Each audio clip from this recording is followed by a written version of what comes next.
In South Sudan, an old political feud has re-erupted. Aid groups are finding it harder to provide medical care. Our facility was directly bombed, and all the population that was around that area were forced to flee into the bush. I'm Carolyn Beeler. And I'm Marco Werman. Today, the news from South Sudan, plus daily life for Iranians 3 weeks into the war. They set up their mattresses and pillows in the hallway.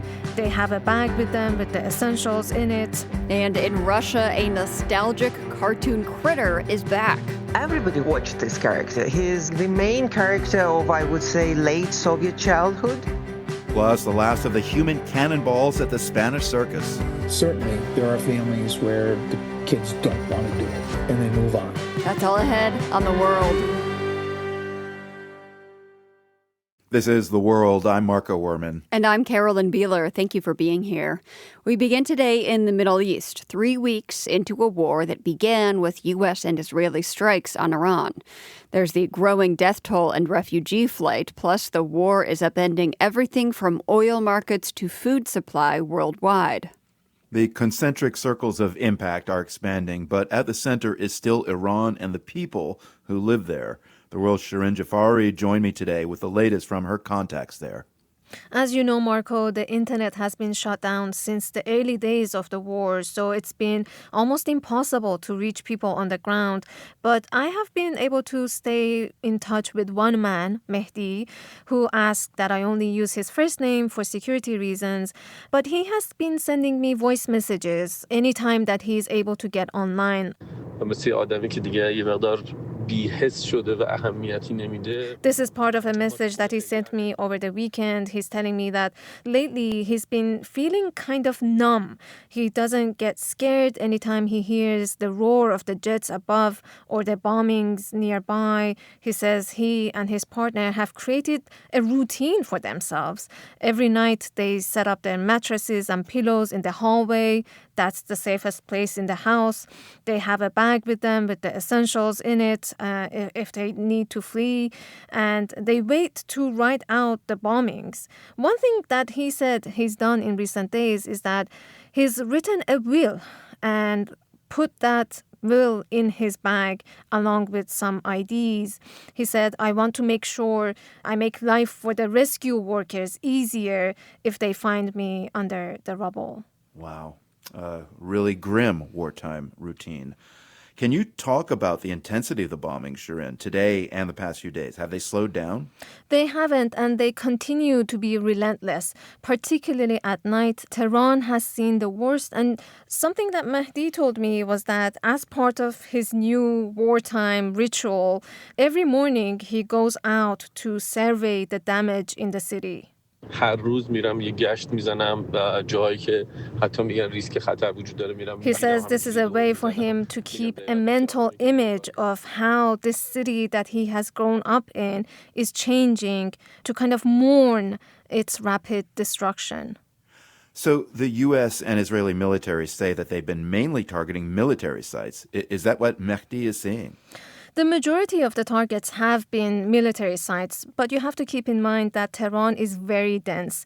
And so if you, for example, want to hit a building that has a military aspect to it, then all the surrounding buildings are going to be impacted too. Israel in particular has been going after political figures as well. And as a result, we've seen civilian casualties from these attacks. The Iranian Red Crescent Society puts out daily videos of search and rescue teams looking for and digging up people from under the rubble. And today I saw a photo from a funeral of a man called Hassan Ammar. He was a street sweeper. You know, Tehran has these men who sweep the streets every day. And he was killed in one of the airstrikes in Tehran. And apparently he didn't have any relatives in the city. He lived by himself. But a group of his colleagues showed up at his funeral, about 24 men in their orange and green uniforms, sweepers themselves, and they carried his coffin to the cemetery. So that's what you're hearing about how this war is affecting people from Tehran. Can you zoom out and talk about people in other countries around the region? Like, how is this war affecting them right now? Marco, this war is having a huge impact on people in the region, directly and indirectly. Iran has been firing missiles at countries in the region, at Israel. Air travel has been hugely impacted. And one of the biggest impacts of this war has been the closure of the Strait of Hormuz. Ships can't get in or out. I've been speaking with aid organizations who say that they have shipments of aid sitting in storage and they can't get it to people who need it the most. In Lebanon, for example, about 1 million people have been displaced, according to the country's health ministry, and this is because of the daily Israeli airstrikes. I spoke with Kelly Razouk about this. She's with the International Rescue Committee, and she told me that her organization has aid sitting in Dubai, waiting to be sent to Lebanon. Many of these people are in their cars, they are in the streets. Lebanon is, in terms of climate, is facing rainstorms again this week. And our staff last week saw many people who were on the streets of Beirut. She says that this has created a humanitarian crisis in a country that was already going through a lot of instability, and people there needed help and aid even before this war started. So looking at the Strait of Hormuz, the fact that ships can't cross it has created a lot of problems. Oil, obviously, but we've reported on the show, too, about the potential shortages of fertilizers, for example, which cannot be good for food accessibility. No, and in fact, the United Nations has said that if this continues, about 45 million people could be pushed into hunger. And Razouk told me, besides the fertilizers, there are other critical supplies that can't sit in storage for a long time. For example, medical supplies and vaccines. The world's Shirin Jafari, thank you very much. You're welcome, Marco.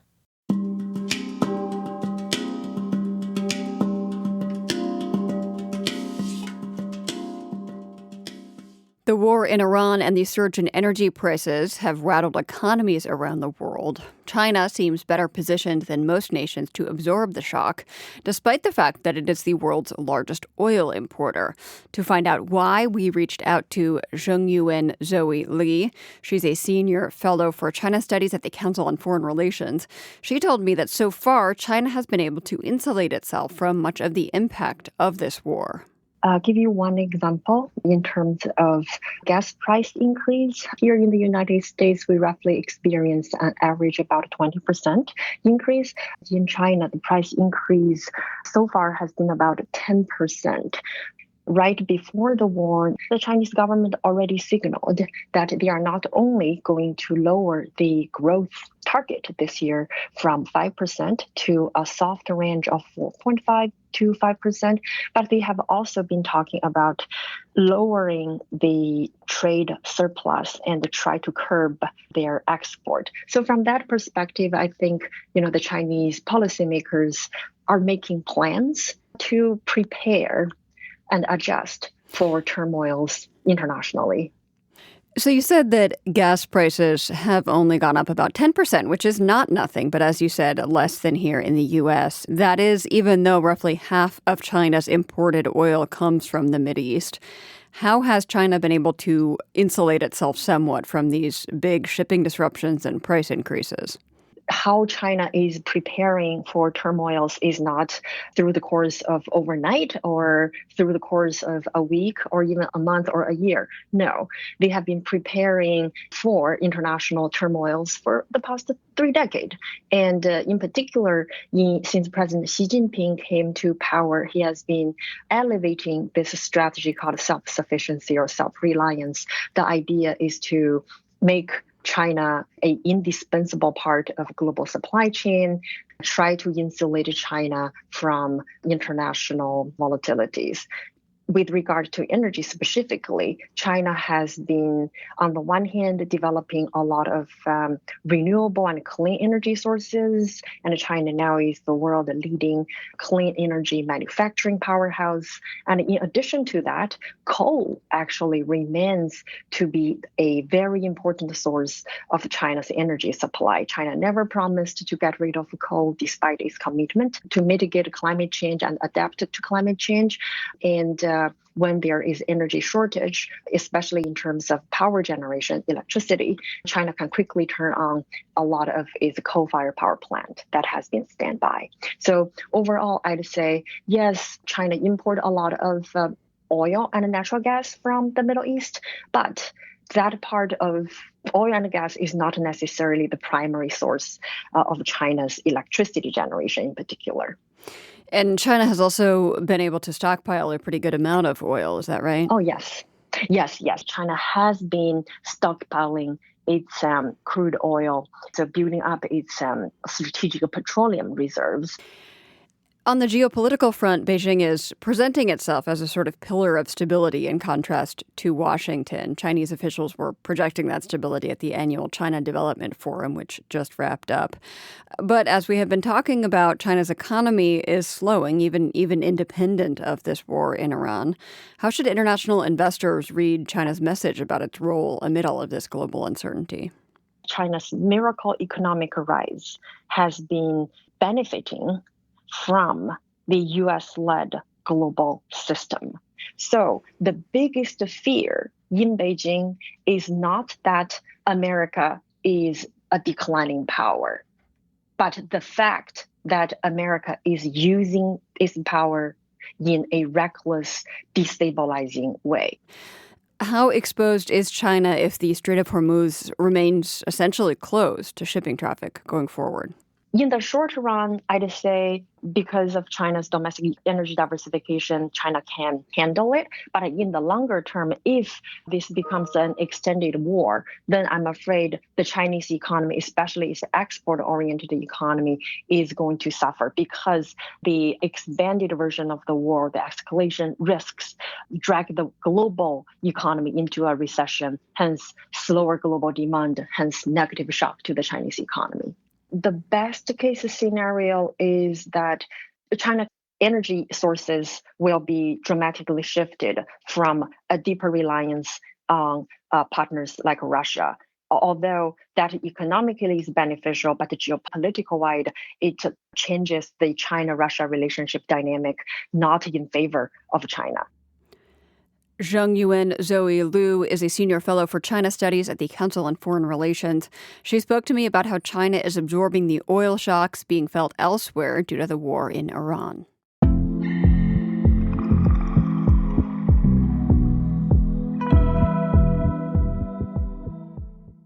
This next story takes us to a remote part of western Cambodia where scientists have discovered a bunch of new species in limestone caves. We will get to those species in just a sec, but let's start first with the caves. There is a reason to go there specifically if you're hoping to discover a new species. As one of the scientists, Pablo Sinovas, with the organization Fauna and Flora, explained to the BBC. These caves are quite unique environments. You've got, in some of them, thousands, even hundreds of thousands of bats that produce lots of guano. Guano, that is bat poop, and it is key to the story. That guano creates a specific ecosystem where invertebrates feed on it, and then other invertebrates feed on those invertebrates. And so you've got species that are adapted to those particular conditions and often don't live anywhere else. So the species evolve in this cave in isolation. The list of new species discovered on this recent research trip is pretty remarkable. We have already described 3 new species of gecko, which was really exciting. So 3 species of gecko, but there's a lot more. 2 new millipede species, black and red millipedes that live in some of these caves.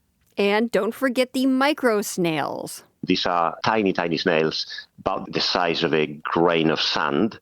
I mean, how do you even spot them in the first place? There is one more species to go, and it's much easier to see. We found a new species of pit viper, a beautiful, beautiful snake, green with some red in it and amber eyes. Amber eyes. These descriptions are great. But don't go romanticizing the work of scouring caves for new species. It is dark in there and sounds like Fright Night.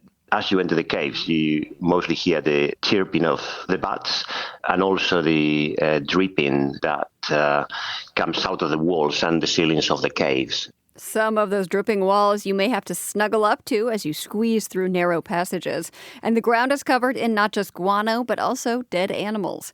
Sounds like quite the spot to do some spelunking for science.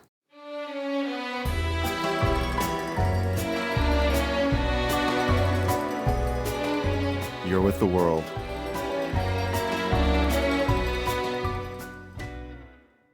The war that has gripped Sudan over the past nearly 3 years has gotten less coverage than other global conflicts. What's happening in neighboring South Sudan, even less attention. South Sudan gained independence from Sudan in 2011 after a decades-long civil war. Now the United Nations is warning that a roiling political feud in South Sudan could escalate into another civil war. The UN reports that some 300,000 people were displaced last year alone. Earlier today, I spoke with Yasho Varden. He is the chief of mission for South Sudan's office of MSF, that's Doctors Without Borders, in the capital, Juba. He started by describing the conditions for people fleeing the center of the conflict, which is in Jonglei state. They've fled with nothing. So what we have seen, our teams have seen, is that people are sleeping and staying under the trees with food that they are able to pick from the forest and from the bushes where they are, or they have to rely for whatever they would be able to catch from the swamps around it, swamps and the rivers around it. So in terms of general food levels is very severe shortage. And this is taking a toll on their health and also in terms of their well-being. So can you explain who is fighting whom exactly, resulting in all these internally displaced people in South Sudan? So this conflict started in 2013, where the conflict started between the government and the opposition. And now over these past 12, 13 years, it has consolidated into, they call it the in opposition and the government forces. And that has taken a massive toll on the population, which has faced the brunt of it in terms of food, in terms of availability of basic resources, health, education, and everything. And there are so many people who are displaced and they're forced to live as IDPs. Yeah, IDPs, internally displaced people. Yes, sir. So this opposition force, the SPLA-IO, Yeah. That's interesting. The SPLA was the rebel force that brought about the creation of South Sudan in 2011, and now the same letters but with IO, in opposition to the primary SPLA. What is the basis of this violent disagreement? So if you look at it, it has been a political disagreement between the leaders. That's how it all started in 2013. And over the period of time, this has completely consolidated into an opposition force and the government force in terms of control over the government. And this is how it has been, where there are certain areas of the country which are under opposition control. There are certain areas of the country which is under government control. And there is a fight going on either side to take control over different areas. And this is how it is. It's all about consolidation and control of different territories over the country. So for the people fleeing Jonglei State, what are their current conditions like around food and shelter? So if I talk about Jonglei State specifically, so we had our hospital in Lankien, which is in northern part of Jonglei.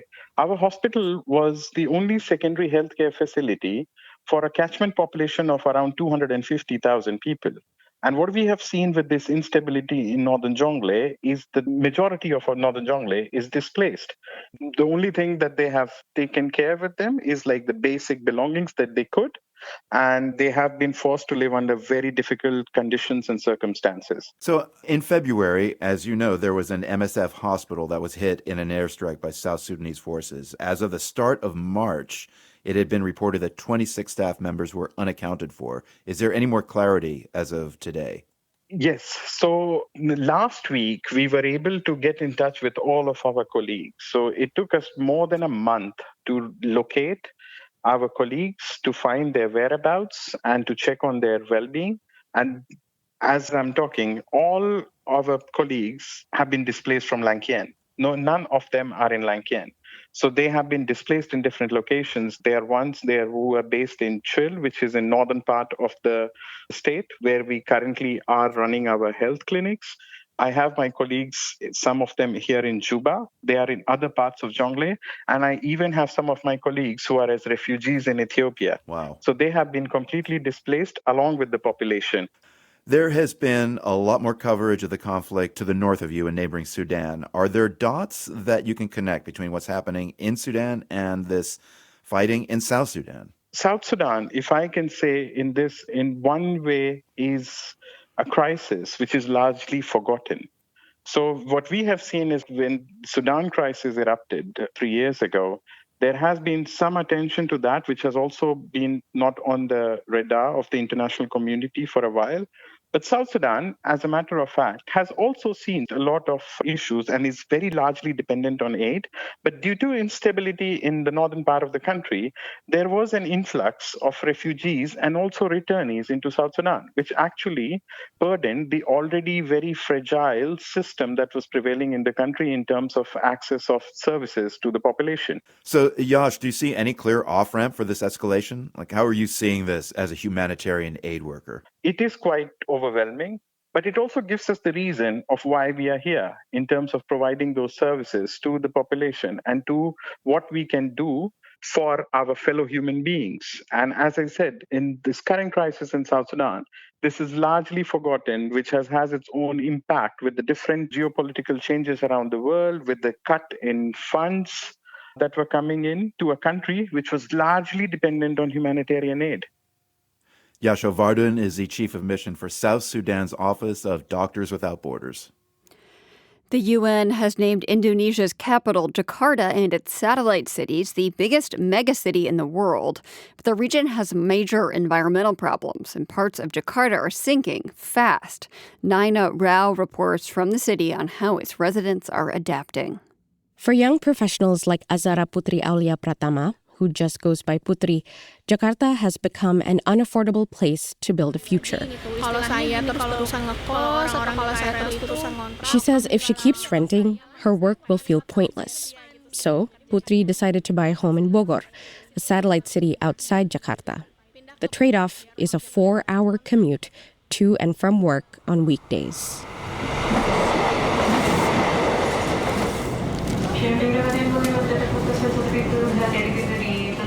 On this Wednesday night train to Bogor, many commuters, including Putri, are wearing face masks to protect themselves from severe air pollution and poor air quality, mainly caused by traffic congestion.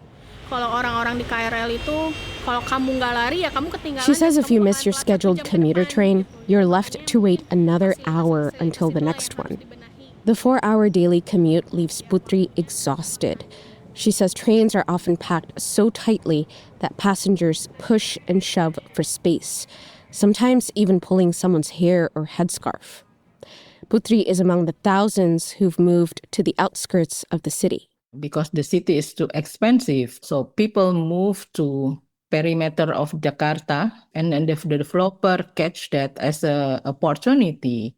Assistant Professor Herlili, who, like many in Indonesia, goes by just one name, specializes in architecture and urban planning at the University of Indonesia. She says this migration to fringe areas like Bogor, Depok, and Bekasi is also reshaping the region's landscape. Housing developments are replacing land that once absorbed rainwater. Because Jakarta is a low-lying coastal city, it's often subjected to flooding. It's like a package of water. Sometimes you have an occasion where there is no rain in Jakarta and suddenly you got flooded because of there is water coming from upstream. Jakarta's provincial government has announced several measures to address flooding, including dredging rivers to improve drainage, banning groundwater use in commercial buildings, and expanding parks so green spaces can absorb rainwater. But Herlili says a lack of ecological planning and weak enforcement can undermine many of these initiatives. Even if there's recommended green space, she says, they just cement it for parking. Jakarta is also sinking by up to 10 inches a year. In the northern part of the city, one mosque has become a symbol of land subsidence, as it's been completely submerged since the early 2000s. The Jakarta government did not respond to questions from the world about the progress on addressing these issues. Architect Yu Sing believes the city needs to rethink how it lives with water. He designs homes inspired by traditional Indonesian stilt houses, raising buildings about 5 feet above the ground so floodwater can flow underneath. Kalau kita mau terus-menerus He says melawan if we keep banjir fighting ini, floods with technical ways, it'll be too expensive, too difficult, and it will keep failing. Using ads that elevated homes allow water to pass through neighborhoods naturally, rather than pushing it onto nearby properties. itu mengakibatkan kafling-kafling di sebelahnya yang And tidak mampu it will cause those who cannot afford to raise their land to sink deeper, he says. Documentary filmmaker Aditya Megantara met Yusing while filming a documentary about flooding. That inspired Megantara to save up money for years to construct a stilt house for his family.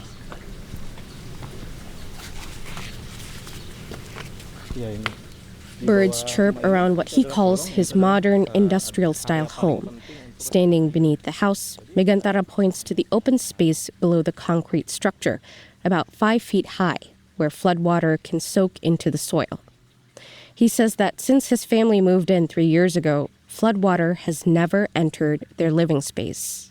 Hujan, karena dulu saya takut hujan, ada banjir. Jadi setiap Before, hujan, Megantara says he was afraid of the rain. Every time it rained, anxiety came.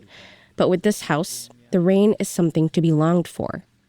When Megantara was growing up, floodwaters regularly filled his family home, sometimes up to his waist. Now, he sees his stilt house as a small-scale survival strategy while waiting for bigger solutions. saya menyebutnya bukan anti banjir tapi adaptasi dengan banjir. Karena kalau anti He banjir, says his home kayak musuh isn't gitu ya. anti-flood, but rather an adaptation to floods. Because in Jakarta, he says, water should not always be treated as the enemy. For the world, I'm Naina Rao in Jakarta.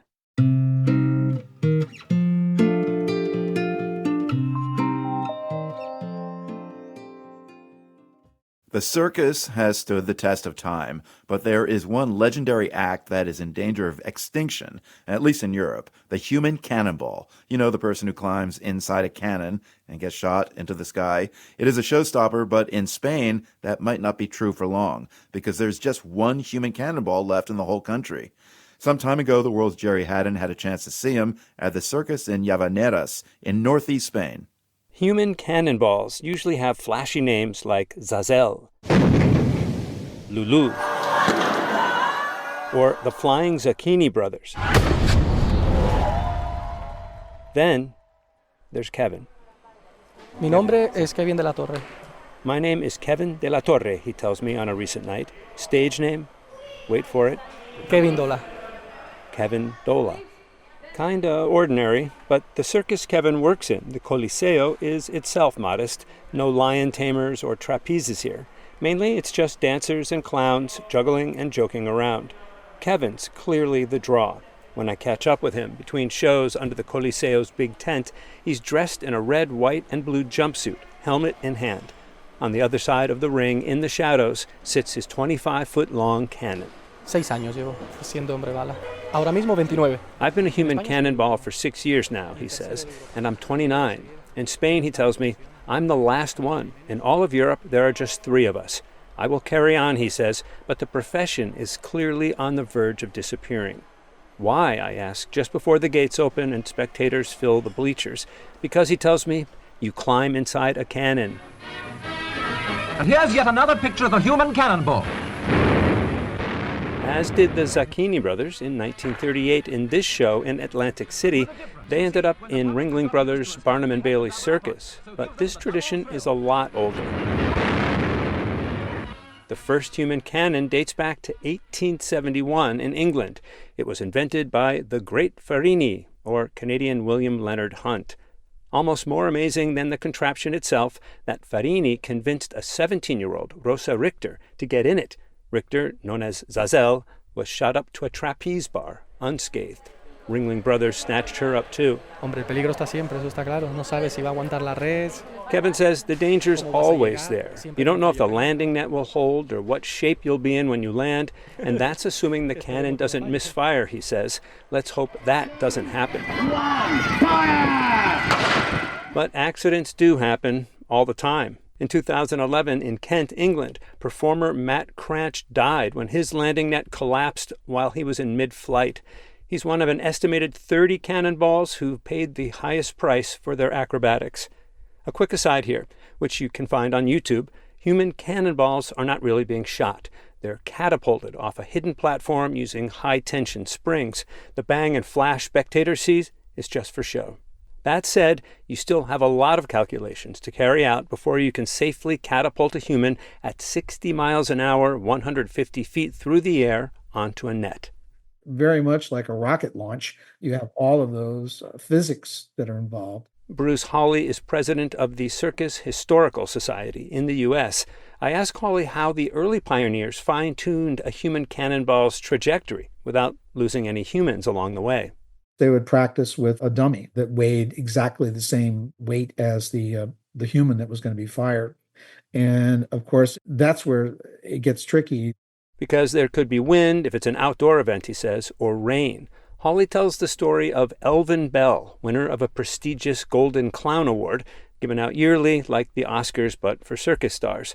Before each show, Bell's team would calibrate his cannon with the official Bell dummy, but one day the dummy was left out in the rain and got heavier with water, so the trigger guy got the cannon angle wrong. He overshot the bag or the net, and he ended up being paralyzed. He's recently nominated to go into the Circus Ring of Fame. Bell, that is, not the trigger guy. Hawley says it isn't just danger driving human cannonballs away. He says the act, like most circus acts, tends to stay in a single family, like the Zucchini brothers. The knowledge, the tricks, it all gets passed on from generation to generation until it doesn't. Certainly, there are families where the kids don't want to do it, and they move on.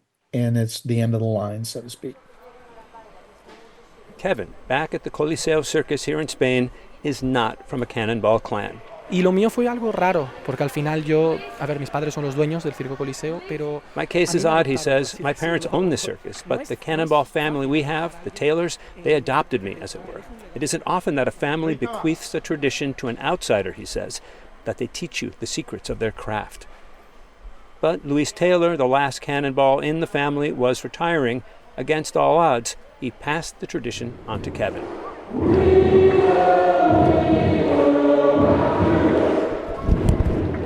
As the Coliseo show nears the end, Kevin appears atop the long barrel of his Swiss-made 1954 cannon. He lowers himself inside. 3, 2, 1. There's the flash and the boom, and a split second later, there's Kevin, soaring through the air, arms out front like a superhero. He crosses the main ring, tucks into a mid-air roll, lands perfectly on his back, on a net that does not collapse. The crowd cheers wildly. Kevin takes his bows. As of yet, he has no protege, but he's young, single. With a little luck, he'll find someone, have little cannonballs, and keep the tradition flying. For the World, I'm Jerry Haddon, Llavaneras, Spain.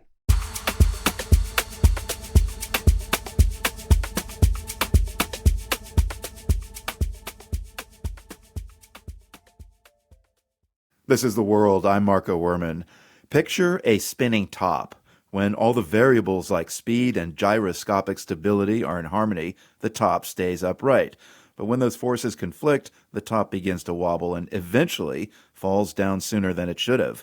Well, that little top metaphor is a scenario facing our planet. A new report from the World Meteorological Organization at the United Nations finds the balance of solar energy that keeps our climate stable. It's out of whack. Twyla Moon is a scientist at the National Snow and Ice Data Center in Colorado. Earlier today, she walked me through the biggest headlines from this report. Some of those key takeaways are that the Earth is experiencing very hot temperatures, unprecedented over these last couple of years in regards to temperature. We have created actually an imbalance where we are heating up the planet and not sending this heat back out to space. And a lot of that heat is also getting stored in our oceans. So we're seeing record high ocean heat content. So we'll get into this energy imbalance in a moment. But, just looking at the report, it can be a bit overwhelming with numbers. Break down for us how people in different parts of the world have experienced this. That's a great question because people don't experience climate change or what I like to call global weirding in just the same way. So, for example, we are seeing changes in precipitation, in rainfall, and snowfall, and those can be experienced differently so that people in India, for example, might be noticing, wow, it was really wet. While people in portions of Canada might have been surprised by the dryness. And here in the US, this last winter has been a good example where out here in the West, we've really been wishing for more snowfall, and people in the East have been wondering how many more times they're going to need to shovel their snow. I just want to go back. You said global weirding. I've not heard that phrase before, but it seems pretty apt. I'm not the first to use the phrase global weirding, but I absolutely am a big fan. And I think it's a perfect way to describe our experience, which is not just about heating, but also about how quickly weather events can arrive, about experiencing extreme events that we've never experienced and no one we have to talk to has experienced before. So I think it really hits the nail on the head. It's become nearly predictable, these reports with news about how hot the previous year has been, breaking records. What makes this analysis different? Well, one thing that's different this year is the introduction of Earth's energy imbalance. So, if we have a stable climate, we are receiving the same amount of energy or radiation from the sun as is escaping our atmosphere back out to space, and that's maintaining stability. But what we've seen is we have added heat trapping gases to our atmosphere by burning oil and coal and natural or methane gas. And this metric is a very nice way to sum up how the Earth overall is accumulating heat, and our target is moving back towards an energy balance, which is exactly the work that all of us should be focused on. I mean, Twyla, what you're describing is basically the greenhouse effect, right? Why was this not monitored before? So it's not that it was not being monitored, it's that it was not reported here as one of these key indicators. The scientific information going into monitoring that in this case needs to be quite complete and global. So there's a difference between scientists paying attention to this for a very long time and the World Meteorological Organization saying, okay, it's time to introduce this metric in a very public and regularly updated way. Twyla, this report in many ways is a way to step back and look at the whole global picture. So, looking more broadly at that picture of our climate today, what trends are we seeing? We do see rapid and ongoing change. The pace of many of our changes is also increasing. For example, we're seeing a speed up in how quickly we're losing glaciers and other land ice that people depend on for food or water. We're seeing increases in the rate at which we're heating the ocean, which has implications for the survivability of corals and also for how nutrients and oxygen move around the ocean. And something I really like about this report is that it does a great job of reminding us that these ongoing and rapid changes, one, are caused by human action, but also that there are important implications for our societal goals that we need to be talking about and taking actions to adjust, to adapt, and also to change the way we do things into the future. So, when you see the war in Iran and how it's demonstrated again the globe's deep reliance on oil, when you see Trump literally offering billions of dollars to companies to stop using wind energy, when you see European countries backing off electric vehicle goals, what occurs to you in relation to this report? I do see a lot of actions that are producing a challenge in regards to climate action. But I want to be clear that there are still many countries, many businesses, many states, cities, and counties that are taking action. And this has a meaningful impact. So it may be here that we're taking a two-step back, but there are so many groups and organizations and policies that are still capable of moving us 1, 2, 3 steps forward. Finally, what do you expect to see going forward that would put the findings of this report in check, or perhaps, let's hope not, make the top fall over, to return to that analogy? Well, we're not in a black and white future situation. So there are many activities that can help to bring this in balance as we see countries perhaps reasserting the importance of renewable energy development so that they can avoid some of the challenges that come with maintaining a reliance on oil or gas. We can see states that are really stepping into their ability to make decisions about what happens policy-wise in their state. So in many instances, climate may not actually be the number one reason people are doing something, but they are finding other financial or health or community benefits that come along with it. Twyla Moon is a scientist at the National Snow and Ice Data Center in Colorado. Twyla, thank you very much for coming through this report for us. Really appreciate it. I appreciate it, and I really encourage people to go out there and get chatting with their neighbors.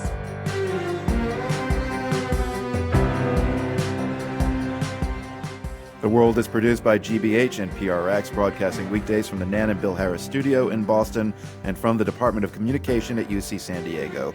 You can find us online anytime at theworld.org and check out more of our original reporting on YouTube. That's where you'll find a video of Kevin, Spain's last human cannonball we heard about earlier. We are at The World News GBH. I'm Marco Werman. And I'm Carolyn Beeler. Join us back here tomorrow. The World is supported by the Carnegie Corporation of New York, working to reduce political polarization through philanthropic support for education, democracy, and peace. More information at carnegie.org. By the Lumina Foundation, committed to a fair, universal system for learning beyond high school that offers every American the chance for a better life. LuminaFoundation.org. By the PRX Ambassador Council, whose members include Judy Piggott, the Gruber Family Foundation, the Schmidt Family Foundation, and Gavin Salmonese, LLC. The World's theme music is composed by Ned Porter. The World is a co-production of GBH Boston and PRX.